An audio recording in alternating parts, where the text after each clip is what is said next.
प्यारे बच्चों, आप सभी का हमारे चैनल पे बहुत बहुत स्वागत है। दोस्तों, इस वीडियो के माध्यम से क्लास 10th के बच्चों के लिए होम साइंस के 18 एमसीक्यू और 26 लघु उत्तरीय क्वेश्चन लेकर के आ चुका हूं, जो कि 2023 बोर्ड परीक्षा के लिए सबसे ज़्यादा उपयोगी ये आज का वीडियो होने वाला है।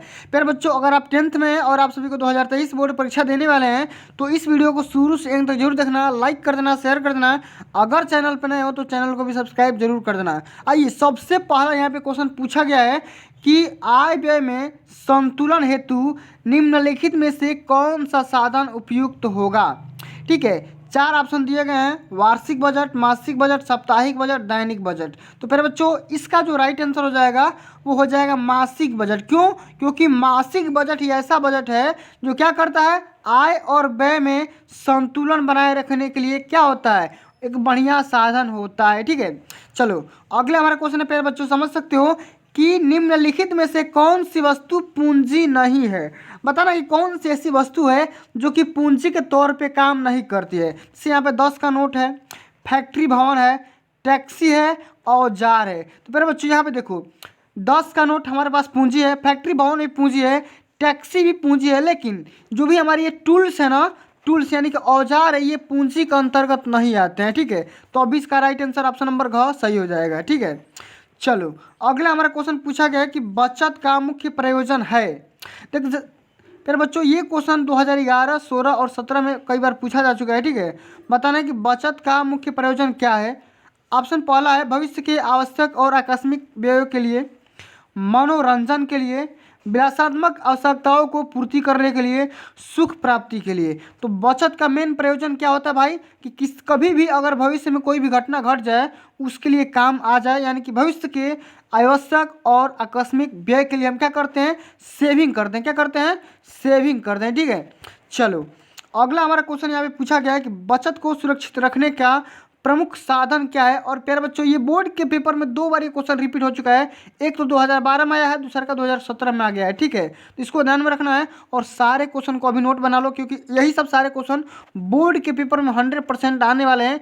इससे बाहर क्वेश्चन नहीं आएंगे, ये मैं दावा करके बोल रहा हूँ। ठीक है, चलो बोला जा रहा है कि बचत को सुरक्षित रखने का मुख्य साधन क्या है। बॉक्स में रखना, बैंक में जमा करना, पड़ोसियों के घर रखना, या इनमें से कोई नहीं।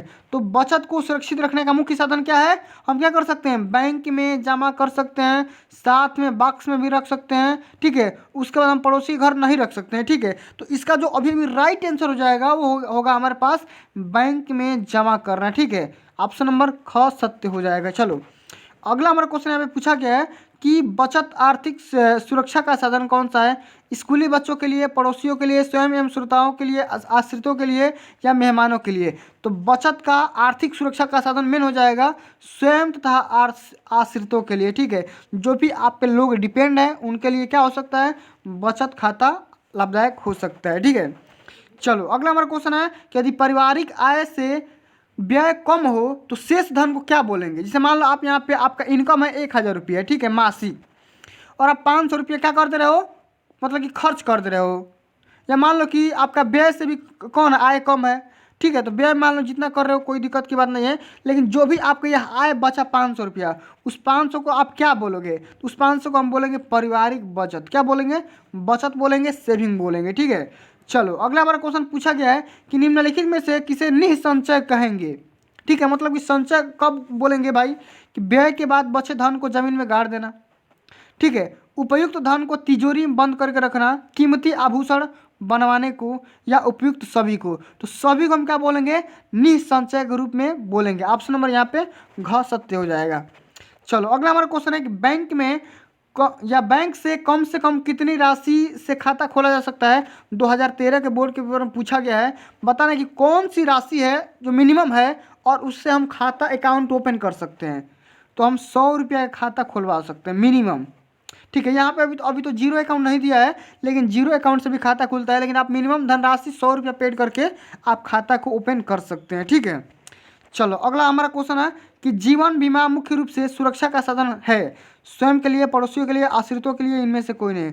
ये हो जाएगा आश्रितों के लिए। ऑप्शन नंबर ग सही हो जाएगा। ठीक है, चलो अगला हमारा क्वेश्चन है, समझ सकते हैं कि किसी शुभ अवसर पर दिया जाने वाला चेक को हम क्या बोलते हैं, देख सकते हो 3 बार पूछा गया है, 9 में, 10 में, 17 में लगातार एक क्वेश्चन पूछा गया है कि अगर मान लो किसी भी फंक्शन पे जो भी हम किसी को चेक देते हैं उसको हम कौन सा चेक बोलेंगे, ट्रेवलर चेक बोलेंगे कि क्रॉस चेक बोलेंगे कि उपहार चेक बोलेंगे कि ऑर्डर चेक बोलेंगे, तो उसको हम बोलते हैं उपहार चेक यानी कि गिफ्ट चेक के नाम से जानते हैं। कौन सा? Gift cheque. ठीक है, चलो अगला हमारा क्वेश्चन पूछ दिया कि भाई उपहार चेक की राशि कितनी होती है, 25 रुपया, 21 रुपया, 30 रुपया या 50 रुपया। यहाँ पे देखो उपहार चेक जो भी दिया जाता है मतलब कि 11, 21, 51, 101 या 501 इस तरीके से हम क्या करते हैं किसी को उपहार देते हैं। ठीक है, यहाँ पे 21 रुपया राइट आंसर हो जाएगा, इसको ध्यान में रखना है। अगला हमारा क्वेश्चन है कि संचयी का जमा खाता खोलने का लाभदायक क्या है भाई, बताना है। 3 बार क्वेश्चन आया है, वृद्धों के लिए, स्कूली बच्चों के लिए, नौकरी करने वालों के लिए, गृहिणी वर्ग के लिए। तो संचयी का जमा खाता किसके लिए खोला जाता है? ये स्कूली बच्चों के लिए खोला जाता है कि स्कूल के बच्चों को पढ़ाई लिखाई आसानी से किया जा सके। ठीक है, चलो अगला हमारा क्वेश्चन है कि यूनिक ट्रस्ट ऑफ इंडिया योजना किस वर्ष में आरंभ हुई थी, इसके बारे में लिखना है, बताना है भाई कब हुई थी। ये हुई थी 1964 में। कब हुई थी? 1964 ईस्वी में ये यूनिक ट्रस्ट ऑफ इंडिया योजना शुरुआत किया गया था। अगला हमारा क्वेश्चन है कि दैनिक जीवन में किसकी बचत अति आवश्यक है, समय की, धन की, श्रम की, इनमें से सभी की। तो सभी की इनमें से राइट आंसर हो जाएगा। क्यों? क्योंकि भाई समय भी मूल्यवान है, धन भी मूल्यवान है और आपको अपना मेहनत भी करना है। ठीक है, चलो अगला हमारा क्वेश्चन है कि सरकारी कर्मचारी को सेवानिवृत्ति के उपरांत प्राप्त होता है कौन सा? वेतन, पेंशन, बोनस या इनमें से कोई नहीं। क्या प्राप्त होता है? पेंशन प्राप्त होता है। ठीक है, पेंशन हमेशा आजीवन मिलता रहता है जब तक इंसान जीवित रहता है। अगला हमारा क्वेश्चन है कि बचत की आवश्यकताएं हैं मनोरंजन के लिए, बंगला खरीदने के लिए, भविष्य क्या आकस्मिक कार्य के लिए या ये सभी। तो बचत हम इसीलिए करते हैं, सभी काम के लिए करते हैं भाई। मनोरंजन भी कर सकते हैं, बंगला भी खरीद सकते हैं, अपने जीवन में क्या कर सकते हैं आकस्मिक खर्चों के लिए यूज कर सकते हैं, यानी कि घ सही हो जाएगा। ठीक है, चलो अगला हमारा क्वेश्चन है कि जीवन बीमा का मुख्य उद्देश्य क्या है भाई? शादी विवाह के लिए धन उपलब्ध कराना, बीमा धारक को आर्थिक सुरक्षा प्रदान करना, अधिक ब्याज देना या बीमा धारक के आश्रितों को आर्थिक सुरक्षा प्रदान करना। यही राइट आंसर हो जाएगा, घ नंबर। ठीक है, चलो अगला हमारा क्वेश्चन यहाँ पे समझ सकते हैं कि किसान विकास पत्र योजना है जीवन बीमा की, डाक खाने की, बैंक की, इनमें से कोई नहीं। ये है डाक खाना का, किसका है? पोस्ट ऑफिस का है। ये कौन सा योजना? किसान विकास पत्र। तो प्यारे साथियों इस वीडियो के माध्यम से हमने कुल 18 MCQ को हल करवा दिया।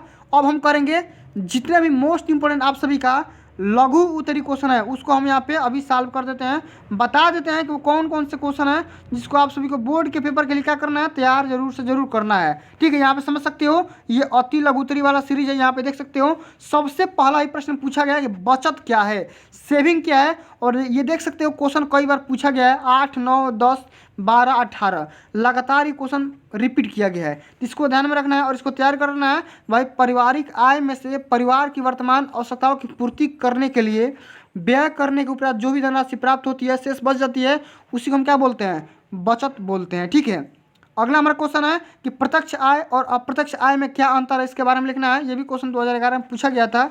तो प्रत्यक्ष आय मतलब कि वेतन आदि के रूप में होती है, जबकि अप्रत्यक्ष आय सुविधा है, जैसे बिना किराए का मकान, निःशुल्क चिकित्सा, शिक्षा आदि सब क्या हो जाएंगे? अप्रत्यक्ष आय का एग्जाम्पल हो जाएंगे। ठीक है, इसको ध्यान में रखना है। अगला हमारा क्वेश्चन है कि डाक घर में बचत खाता खोलने से क्या लाभ होता है भाई, समझाना है। कौन कौन सा लाभ हो सकता है? सबसे पहले तो हमें बचत की आदत को प्रोत्साहन मिलता है, जमा धनराशि सभी प्रकार से सुरक्षित रहती है और व्यक्तिगत तथा संयुक्त खातों पर निर्धारित दर से क्या होता है? ब्याज दर मिलता रहता है। ठीक है, ये 3 आप सभी को लाभ मिलते रहेंगे। अगला हमारा क्वेश्चन है किसान विकास पत्र के विषय में आप क्या जानती है, इसके बारे में लिखना है। तो भाई सबसे पहले तो अभी मैंने बताया ये कब आया था, ठीक है, क्यों आया था, किसके लिए आया था, सब कुछ बता दिया है। ठीक है, घरेलू वस्तुओं के विनियोग के लिए उत्तम योजना किसान विकास पत्र भी है। यह योजना डाकघर के माध्यम से चलाई जा रही है। इस योजना के अंतर्गत जमा की गई राशि जो भी 9 वर्ष 5 महीने में दोगुनी हो जाती है। ठीक है, तो इसके बारे में इतना जानकारी आप लिख सकते हैं, कोई दिक्कत की बात नहीं है।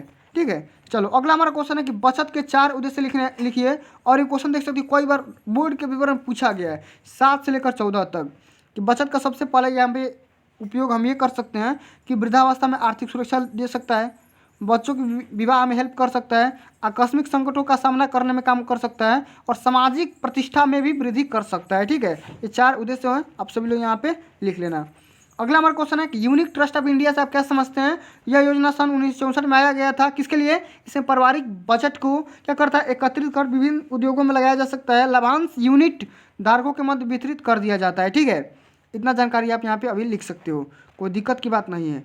अगला हमारा क्वेश्चन है कि बैंक में धन रखना क्यों अच्छा माना जाता है, या बैंक में बचत खाता खोलने से क्या लाभ होता है। तो हम यहाँ पे लिख सकते हैं कि धन पूर्ण रूप से सुरक्षित रहता है, धन सफलतापूर्वक जमा किया व निकाला जा सकता है, चेक की सुविधा उपलब्ध हो जाती है, जमा धनराशि पर ब्याज मिलता रहता है, और एटीएम और ई बैंकिंग की सुविधा भी उपलब्ध हो जाती है। इतना सारा हम डाटा लिख सकते हैं, कोई दिक्कत की बात नहीं है, आसानी से आपका नंबर मिल जाएगा। बैंक के कार्य लिखिए भाई, बैंक का काम क्या है। तो बैंक के सभी को पता है कि लेन देन और उच्च कार्य के लिए किया जाता है। ठीक है, जहाँ पर अपने हम बचत और धन जमा कर सकते हैं, जरूरत पड़ने पर हम इसे ऋण भी ले सकते हैं, निकाल भी सकते हैं। अगला हमारा क्वेश्चन है कि पासबुक की उपयोगिता भाई समझाइए। पासबुक की क्या क्या उपयोगिता है, कई बार पूछा गया है। तो पासबुक में दिए गए विवरण से व्यक्ति को अपने खाते में हुए समस्त लेन देन व ब्याज आदि के बारे में सही जानकारी मिल जाती है। इसके बारे में हम क्या कर सकते हैं, पासबुक की हम जानकारी ले सकते हैं। ठीक है, चेकबुक क्या इंपॉर्टेंस है, उपयोगिता, इसके बारे में लिखना है। और देख सकते हो ये क्वेश्चन कई बार बोर्ड के पेपर में पूछा गया है, समझ सकते हो, लगातार 10-20 साल से क्वेश्चन पूछा गया है। ठीक है, तो बैंक द्वारा उपलब्ध कराई जाने वाली जो भी चेकबुक होता है, चेकबुक को के माध्यम से धन का लेन देन सरल एवं सुरक्षित हो जाता है। एक नगर से दूसरे नगर तक धन को आसानी से भेज सकते हैं, कोई दिक्कत की बात नहीं है। चेक कितने प्रकार के होते हैं, 3 प्रकार के होते हैं, साधारण, उपहार और ट्रेवलर चेक। ठीक है, चलो अगला हमारा क्वेश्चन है कि वाहक चेक किसे कहते हैं, इसका लाभ बताइए। तो वाहक चेक उस चेक को कहते हैं जिसे ले जाकर कोई भी व्यक्ति बैंक से नगद राशि ले सकता है, और इस प्रकार का चेक अपने किसी भी विश्वसनीय व्यक्ति को दे करके धन निकलवा सकता है। ठीक है, उपहार चेक क्या होता है भाई। उपहार चेक 21, 51, 101 अभी मैंने जो बताया। ठीक है, इतना धनराशि के होते हैं, जन्मदिन, विवाह, शुभ अवसर के आदि पर क्या कर देते हैं, भेंट दिया जाता है। ठीक है, चलो अगला हमारा क्वेश्चन है कि ट्रेवलर चेक से आप क्या समझते हैं। ट्रेवलर चेक की उपयोगिता लिखिए। तो ट्रेवलर चेक क्या होता है भाई, ये प्रायः 50, 100, 1000 के होते हैं। ठीक है, किसी भी शहर में जाने पर ये भुगतान किए जाते हैं। ठीक है, आसानी से इतना लिख सकते हो। रेखांकित चेक क्या होते हैं भाई, तो किसी खाता धारक द्वारा जारी वह चेक रेखांकित चेक कहलाता है जिसके बाईं ओर उसके द्वारा 2 समांतर रेखाएं ऐसे खींच दी जाती है, और इस चेक का पैसा प्राप्त करता केवल अपने खाते में ही जमा कराकर प्राप्त कर सकता है। इस चेक का नगद भुगतान नहीं किया जा सकता है। ठीक है, खाता में सीधे ट्रांसफर किया जाएगा। अगला हमारा क्वेश्चन है कि जीवन बीमा से क्या लाभ होता है, कई बार बता चुका हूँ। ठीक है, डाकघर की 2 बचत लिखिए। सबसे पहले बचत खाता योजना, संचयी सावधि जमा योजना। मितव्ययिता से आप क्या समझते हैं, तो सोच समझकर उचित कार्य में कम से कम व्यय करना, खर्च करना मितव्ययिता कहलाता है। कोई 2 बचत योजनाओं के नाम लिखिए। सबसे पहले किसान विकास पत्र और राष्ट्रीय बचत पत्र योजना। ठीक है, अगला हमारा क्वेश्चन है कि बचत का विनियोजन करने वाली संस्थाएं कौन कौन सी, इसके बारे में लिखना है। यहाँ पे लिख सकते हैं डाकघर, बैंक, भारतीय जीवन बीमा निगम, यूनिक ट्रस्ट, भविष्य निधि, चिट फंड। ठीक है, बहुत सारे हैं, आप आसानी से लिख सकते हो। डाकघर के कितने प्रकार के खाते खोले जा सकते हैं, देख सकते हो कई खाते हैं। ठीक है, इसे यहाँ पे बता सकते हैं डाकघर बचत योजना बैंक।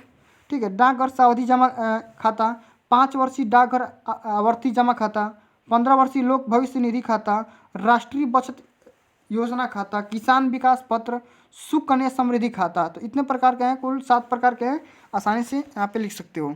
राष्ट्रीय बचत पत्र क्या है, इसके बारे में लिखिए।